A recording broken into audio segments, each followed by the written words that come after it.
we begin to understand what reincarnation is really about. Where instead of you were born, say, in India 2,000 years ago, and then you died, and then you were born here this time, it doesn't work that way. What if you were born at the same time everywhere, but the time was different? It was called a different time in the places that you went from the same point.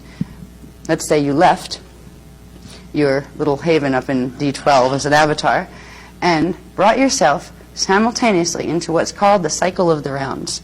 There are 2 12 cycles of incarnation. That to get here to be one person implies that you have to fragment the consciousness from the D12 level. If you're coming in from D12, you can't get in. You're too big. Your frequency is too big. There's too much of you. You need to break yourself into the divine blueprint pattern, which implies that by the end of it, by the time you get yourself all nice and settled into your lifetimes, you will have simultaneously 1,728 selves running around. That's only if you're a human. If you're an indigo, it goes even more. It implies, your existence implies, that you have 1,727 other selves simultaneously manifest with you now in different space-time coordinates. Some of them will be in the higher density, some of them will be in the same density level, some of them will be in what would be your future, which would be a higher, faster-moving time cycle. Some would be in what would be perceived as your past. And you're all linked through the DNA template and through the divine blueprint that you all carry within your Maharic shield. So that means you have the ability to open conscious connection. Now, some of your selves may be much more asleep than you are, so good luck trying to talk to them. You'll be the little voice that they hear in their dreams, you know, that kind of thing.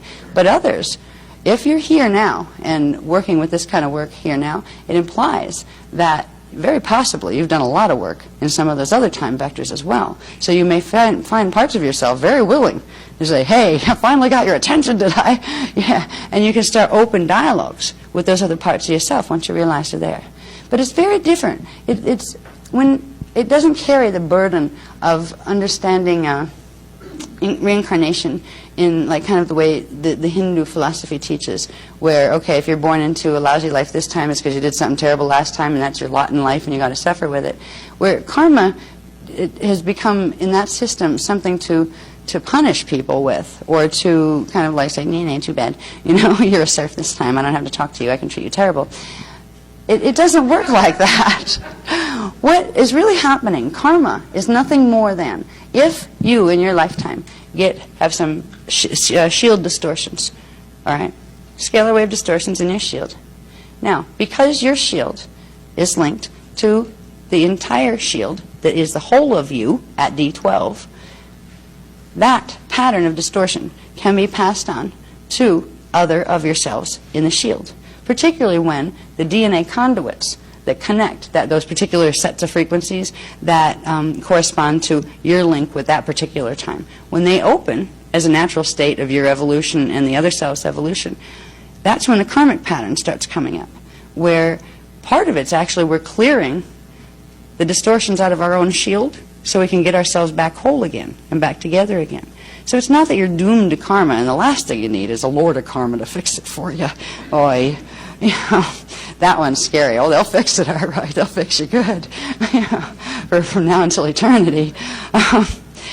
We call it the karmic miasmic pattern. Miasms are blockages that are in, blockages and reversals that are in the shield and in the DNA template. That they are energy, they are made of energy, and therefore you can clear them with energy. You don't have to go through past life therapy for the next 600 lives just to figure out the last 5.